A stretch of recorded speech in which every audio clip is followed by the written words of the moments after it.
Asalaamullaahi calaykum waraxmatullaahi tacaala wabarakaatu kulanti wacan oo wanaagsan daawadayaal kusoo dhawaada akhbaaraadka caalamka oo aad kala socotaan xarunta wadanka TV uu ku leeyahay Mareykanka. Qodobada aad ku daawan doontaan warkayaga ayaa waxaa ka mid ah dowladda Soomaaliya oo war ka soo saartay cabsida laga qabo in cudurka Ebola uu ku faafo meelo badan oo Afrika ka mid ah.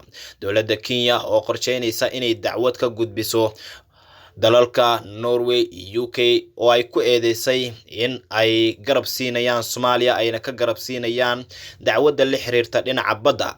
Askari ka tirsanaa ciidanka Somaliland oo dhagax lagu dilay iyadoona faahfaahin kala duwan ay arrimahaasi ka soo baxayaan. Dowladda Federaalka Soomaaliya oo u digtay shacabka magaalada Muqdisho kadib qaraxyadii halkaasi ka dhacay shalay, iyo Sacuudiga oo soo saaray war kale oo ka sii dari kara xiisadda u dhaxaysa Sacuudiga iyo dalka Iiraan. Warkii ofidsan dowladda Soomaaliya ayaa war ka soo saartay cabsida laga qabo cudurka Ebola in meelo badan oo Afrika ka mid ah uu ku faafo.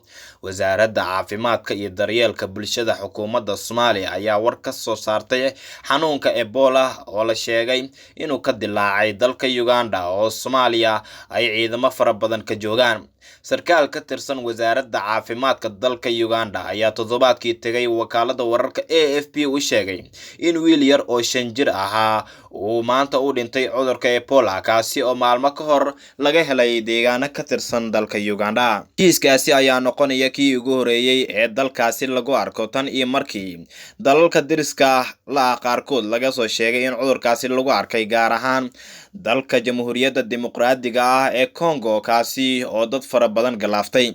Wasaaradda caafimaadka ayaa waxa ay xaqiijisay inaysan jirin haatan khatar ku soo wajahan Soomaaliya marka loo eego cudurkaasi iyo sida uu u faafayo, iyadoona la sheegay in shaqaalaha wasaaradda heegan ay ku jiri doonaan maadaama la doonayo in xaaladda caafimaad ee Soomaaliya sare loo qaado. Kenya ayaa dacwad la xiriirta muranka badda waxa ay qorsheynaysaa inay ka gudbiso Norway iyo UK, iyadoona qorshahan uu yahay mid ay shaaciyeen qaar ka tirsan warbaahinta dalka Kenya ayna ku sheegeen in dalalkan Soomaaliya ay ka garab siinayaan ku guuleysiga dacwadda badda ee u dhaxaysa Kenya iyo Soomaaliya.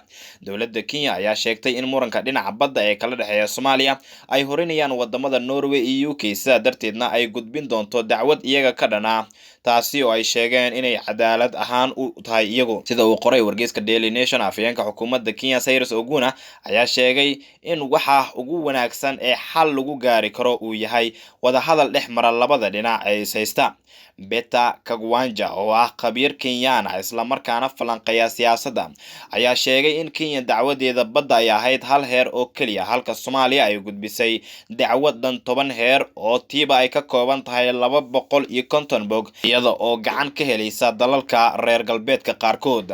Kagwanja ayaa dalalka reer galbeedka ku eedeeyay in Soomaaliya ay maaliyad iyo talo ahaanba ka gacan siinayaan muranka dhinaca badda ee kala dhaxeeya Kenya, iyaga oo eeganaya dantooda shidaalka Soomaaliya.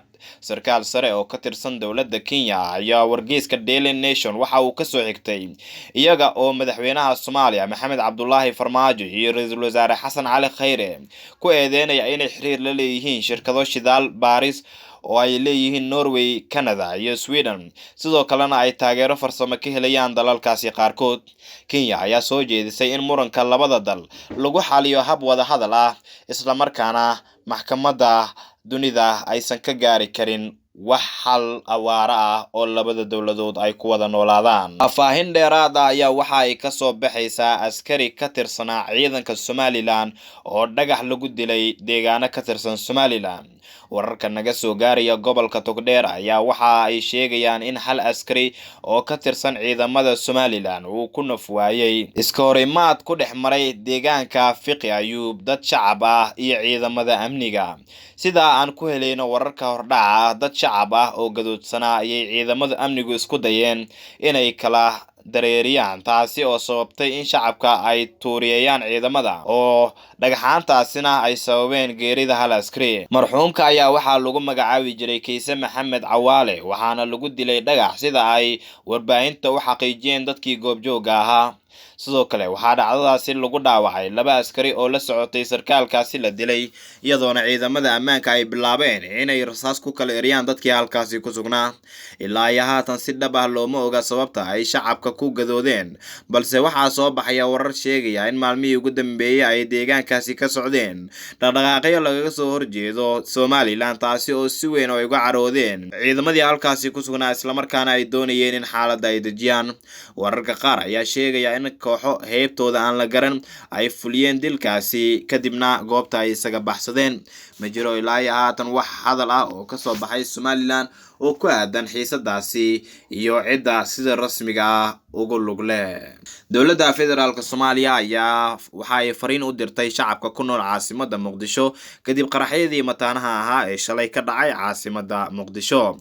taliyaha ciidamada booliiska Soomaaliya General Bashir Maxamed Americo oo la hadlay warbaahinta ayaa digniin culus u diray shacabka ku dhaqan magaalada Muqdisho. taliya Americo ayaa shacabka uga digay in guryahooda ay ka kiriyaan xubnaha ka midka ah Al-Shabaab ee weerarada iyo qaraxyada ka geysta gobolka Banaadir. sidoo kale taliyaha ayaa shacabka ka qaaday inaysan u dulqaadan doonin haatan wixii ka dambeeya in gabaad la siiyo Al-Shabaab sida uu hadalka u dhigay. waxa uu xusay in dowladda federaalka Soomaaliya ay dejisay qorshe cusub oo lagu wajahayo dagaalka ka dhanka ah kooxda Al-Shabaab. taliyaha Americo ayaa sidaa daraadeed shacabka ka dalbaday inay garab istaagaan ciidamada ammaanka kuna soo wargeliyaan khatar kasta oo ay dareemaan. waxaa muddooyinkii ugu dambeeyay ammaanka caasimadda uu ahaa mid dilal kala duwan ay ka dhacayeen, iyadoona shalay Al-Shabaab ay ka geysteen magaalada Muqdisho weerar dad badan ay ku nafwaayeen. hase ahaatee dowladda federaalka Soomaaliya waxa ay wadaa in qorshaha amniga caasimadda Muqdisho ay sii ballaariso iyadoo meelo badan oo ka mid ah wadooyinka magaalada Muqdisho weli ay xiran yihiin. meydka cunug yar oo si arxan dara ah loo jirdilay ayaa laga helay duleedka caasimadda Muqdisho.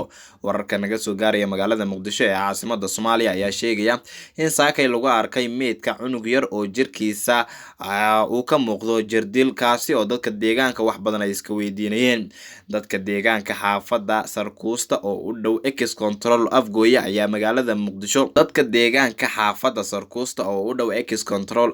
ayaa waxaa saakay ay kusoo tooseen meydka cunugan yar oo si xun loo jirdilay oo halkaas yaala. dadka deegaanada ayaa sheegay in xarig uu qoorta uga xirnaa, sidoo kalena wejiga looga duubay cimaamad, waxayna tilmaameen in meydka waqti hore ee saakay halkaasi lasoo dhigay. saakay markii aan soo kacnay ayaan aragnay meydka cunug yar oo qoorta xariga uga xiran yahay, cimaamadna wejiga looga xiray. dhib kale kuma arag, mana naqaano cidda dishay oo meesha soo dhigtay, ayuu yiri mid ka mid ah dadkii goobjoogayaasha ahaa. ilaa haatan weli lama oga cidda dishay cunugaas yar ee meesha soo dhigtay, waxaana aad uga naxay dadka xaafadaasi ku nool. meydka cunugan yar ayaa loo qaaday xarunta dambi baarista ee CID-da halkaas oo laga wada baaritaano ku aadan sidii loo heli lahaa cidda dishay. dhacdooyinka noocan oo kale ah ayaa inta badan waxa ay kusoo badanayeen muddooyinkan magaalada caasimadda ee Muqdisho. ma jirto ilaa haatan cid ilaa imika loo soo qabtay meydka cunugan yar oo saakay lasoo dhigay xaafadda Sarkuusta ee magaalada Muqdisho. Soomaaliya muddooyinkii ugu dambeeyay falalka argagaxa leh waxay ahaayeen midba marka ka dambeysa ay kusoo badanayeen deegaanada Soomaalida. Sacuudi Carabiya waxa ay shaaciyeen war sii xumeyn kara xiisada diblomaasiyadeed ee kala dhaxaysa dalka Iiraan. boqortooyada Sacuudiga ayaa ku eedeysay dowladda Iiraan weerarkii ugu dambeeyay ee lagu qaaday maraakiib shidaal oo marayay gacanka Cumaan. dhaxal sugaha boqortooyada Sacuudiga Maxamed bin Salmaan ayaa sheegay mar uu waraysi siinayay wargeyska Sharqul Awsat in wadankiisa uusan ka lalabeyn in mas'uuliyadda weerarkaasi ay leedahay dowladda Iiraan.